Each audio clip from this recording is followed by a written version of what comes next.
We are facing the most significant crisis of our lifetimes because of President Trump's justified trade actions and his threats to our sovereignty. Our response must be to build a strong economy and a more secure Canada. President Trump claims that Canada isn't a real country. He wants to break us so America can own us. We will not let that happen. We're over the shock of the betrayal, but we should never forget the lessons. We have to look out for ourselves. We have to look out for each other. We can have a new Canada built by us, for us. We can give ourselves more than any foreign government can take away. And the best way we can deal with this crisis is to build our strength here at home and help people who will be hit hardest by these tariffs. That's the right thing to do. That's the fair thing to do. That's the Canadian thing to do. That's what makes us strong.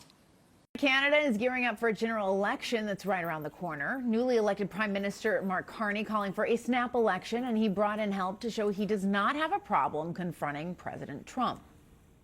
But let me ask you, Mr. Prime Minister, will there always be a Canada? There will always be a Canada. All right, elbows up. Elbows up. Carney taking office less than 10 days ago. His Liberal Party has the minority in Parliament and was expecting a heavy defeat this year. But Trump's return to the White House has upended the country's political landscape. Paula Newton joins us now from Ottawa. Paula, this is a bit confusing for American viewers because their elections are done a little, your elections are done a little bit differently. It's a much shorter time. But walk us through what's going to happen and how the tariff war and annexation threats have impacted the Liberal Party prospects. Yeah, I'm not going to broach the irony of that, Jessica, given the fact that President Trump is saying that we should just be the 51st state anyway. But yes, again, it can be confusing, right? Because it does tend to change even through every election. Even the length of each election is different. This one, a mere 5 weeks. Can you believe it? Strict finance campaign laws. We have Mark Carney, just been prime minister for 10 days, taking over from Justin Trudeau, who was prime minister for nearly a decade. That's the Liberal Party. Then you have the Conservatives, Pierre Poilievre, who in fact was ahead in the polls, if you can believe it, Jessica, just late last year by nearly 30%. And now this race is a virtual tie, except that even if it's a virtual tie between those two leaders, because there are actually 6 national parties, how this all gets divvied up in seats and who actually becomes prime minister, still a bit of a cliffhanger, to say the least. One thing that is without any doubt, Jessica, is that everyone is taking aim at Donald Trump. I want you to hear now from both Mark Carney and Pierre Poilievre, really illustrating the person that both of them really will be running against. Listen. I'm asking Canadians for a strong, positive mandate to deal with President Trump and to build a new Canadian economy that works for everyone. Because I know we need change. Big change. Positive change. I will insist the President recognize the independence and sovereignty of Canada. I will insist that he stop tariffing our nation. And at the same time, I will strengthen our country so that we can be capable of standing on our own 2 feet and standing up to the Americans where and when necessary. What will really matter, because you can hear that the tone and the message kind of the same, is how both of these leaders propose to fight back against those tariffs. And that really comes to a head in the middle of the campaign on April 2nd, when Donald Trump, Jessica, as you know, promises to put in those reciprocal tariffs. All economists believe that it is very likely that Canada will then, within a few months, be in a recession. But more than that, if Donald Trump goes through with these tariffs for sustained amount of time, it will really reshape not just the Canadian economy, but its very relationship with the United States. Yeah, that seems pretty certain. Paula Newton, reporting from Ottawa. Thank you so much for all of that. Mark Carney recently replaced Justin Trudeau as PM and as the leader of Canada's Liberal Party, and the voting will likely take place in hundreds of constituencies at the end of April, according to two government sources. Polls show Carney's party has rebounded in popular support as U.S. President Donald Trump imposes a catastrophic trade war and threatens to turn Canada into the, quote, 51st state. Carney hopes to remain as prime minister against the Conservative Party. He's promising to protect Canada against what many in Canada call its newly unreliable southern neighbor. Tari Ajadi is an assistant professor of political science at McGill University. He joins me now from Montreal. Tari, great to have you on the show. Really appreciate your time.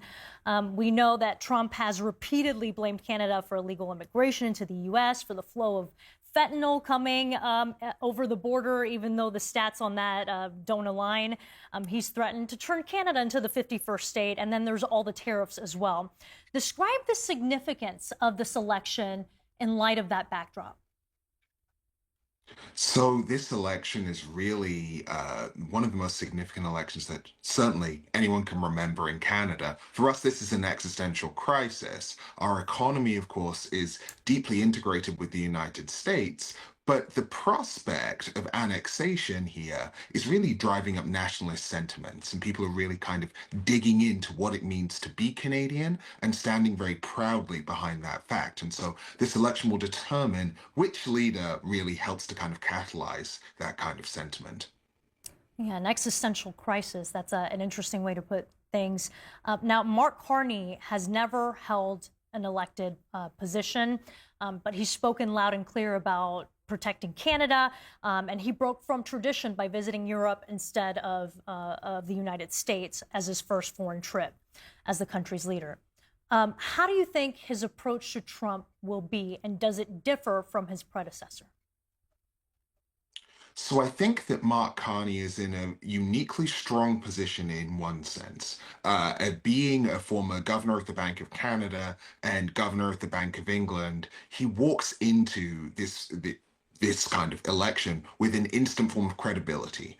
He has a kind of gravitas that befits someone that has been a significant figure in two G7 countries. And so I think that he's going to lean into that kind of previous experience, lean into the nationalist fervor, because the Liberal Party in Canada really is kind of the party of nationalism. And he's going to be able to speak declaratively to the Trump issue and to Donald Trump from the perspective of someone that, has been there before. So he's going to act as if he has a lot of experience dealing with folks like Donald Trump.